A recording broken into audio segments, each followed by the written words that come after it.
Every guitarist has done this. You dial in a guitar tone that sounds absolutely massive in your bedroom, then you record it, and then suddenly it sounds like a swarm of angry bees stuck in a vacuum cleaner.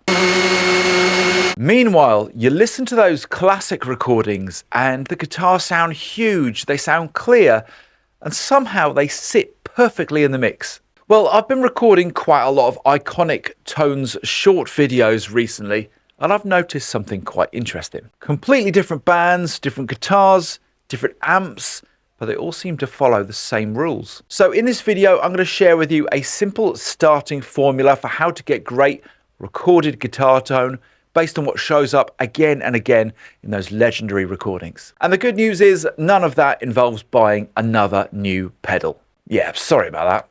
Quite wanted a new pedal. Okay, on to the first rule, and this one might hurt you a little bit, but don't worry, we've all done it, and that's too much gain. When you're playing alone, loads of distortion feels amazing. It feels thick and aggressive and kind of makes you feel like you're playing big stadium riffs. But when you record it, too much gain makes guitars sound muddy and fizzy and strangely really small in the mix. And when you start looking at them, a lot of classic guitar tones use way less distortion than you'd think. Using less gain will give you better note definition, it'll give you tighter rhythm playing, and it will give you way more punch when you're double tracking. A good trick is to dial in the amount of gain that feels right, but then simply just turn it down a little bit. It will probably feel a bit less exciting when you're playing alone. Just take a listen to these two guitars here.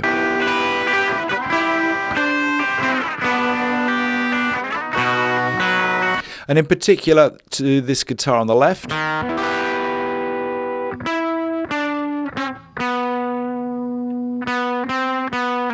If I was playing on my own, I'd probably feel like it could do with a little bit more gainy grunt.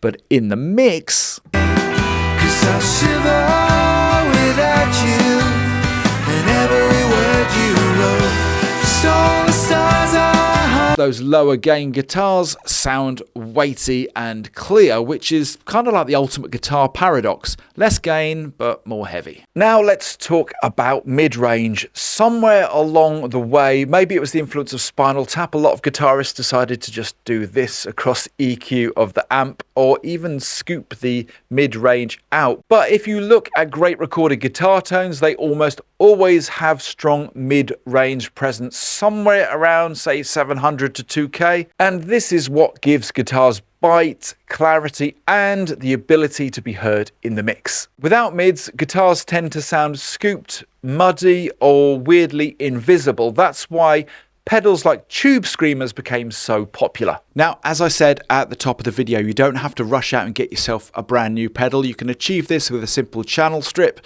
I'm using the Blackbird A5 here from Kit Plugins, and I've got a simple boost, 4 dB at 1.5K. Let's take a listen to the riff first off. It's a P90 pickup on a beautiful Berman Solar Junior going into a Marshall amp sim.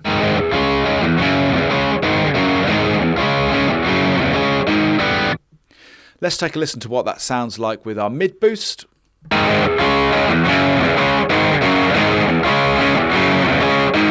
So if your guitar tone already sounds good, but you find it's getting lost or even disappearing in the mix, the chances are you just need more mids. Now let's talk about how those massive guitar sounds are actually built. Here's the secret. It's usually two guitars. So record the same part twice, pan one hard left and pan one hard right. That tiny difference between the performances then creates that huge stereo width that we associate with those big rock productions. And the key word here is performances. Don't copy and paste the track, actually record it twice. Check it out.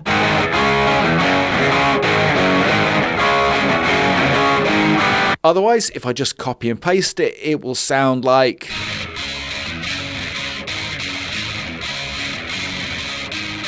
one guitar, but louder, which is not the same thing. Once you've got your double tracks, there's another trick that shows up a lot in professional mixes, and that is tape saturation. Tape plugins do a couple of really useful things for distorted guitars. They can smooth out high frequencies, add supple harmonic thickness, and help glue double tracks together. It's not usually an obvious effect, and a lot of people, when I'm making the reels for Instagram, for example, are kind of drop off because they can't necessarily hear the difference. But you're not really trying to hear the tape, you're just helping the guitars feel a bit more finished and cohesive. It's just one of those subtle moves that can take something from sounding like a demo to sounding more like a record. Let's turn the tape off and just take a listen to these guitars.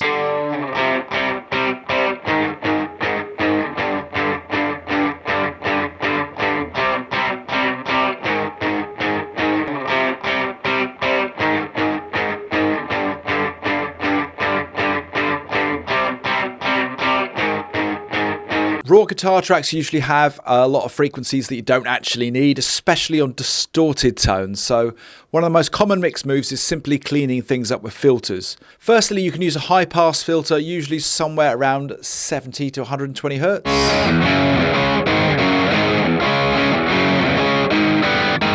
This is going to remove the low end rumble that fights then with the bass guitar and the kick drum in your mix. Then you can move on to the top end. A low pass filter, usually around 8 to 12k.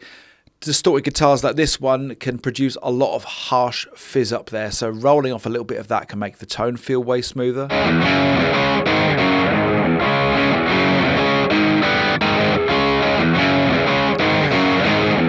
These two moves alone can make the guitar sound a lot better, and indeed your mix too. Let's just listen to it without the filters.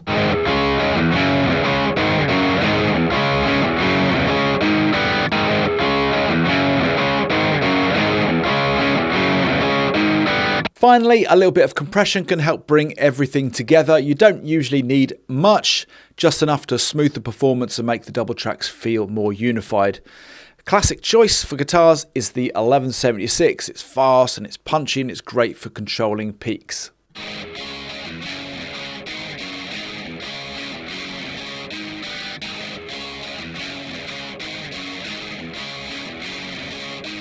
Used lightly, compression can even out picking dynamics, it can keep your rhythm parts consistent and makes the guitars feel more solid in a mix. Think of it more like glue rather than squashing. If it starts to sound squash, you've probably gone too far, unless that's what you're going for, and that's perfectly valid too. So if you want a really solid starting point for recording electric guitars, this formula is a great starting point. Use less gain than you think, push the mid-range, double track rhythm guitars. Add a little tape, utilize EQ filters, and a little compression for glue. These techniques show up again and again across decades of recording, different genres, different bands, different gear, but the core techniques remain the same. The truth is, most iconic tones aren't the result of some magic amp or secret pedal. They come from great performances, tone shaping, and subtle mix decisions. So if you're chasing that big pro guitar sound, start with these fundamentals and then tweak from there. Because once you get the basics right, almost any gear can sound great. If you enjoyed this video today, please don't forget to like and subscribe. And if you want more electric guitar mixing and recording content like this video, then hit the join button below this video and join the Real Home Studio membership, where you'll find 4 complete courses. That's almost 100 videos for you to check out. Plus, you can submit your mixes every month for the Mix Doctor live stream. Just hit the join button below this video to find out more. Most importantly, go and have yourself a great day.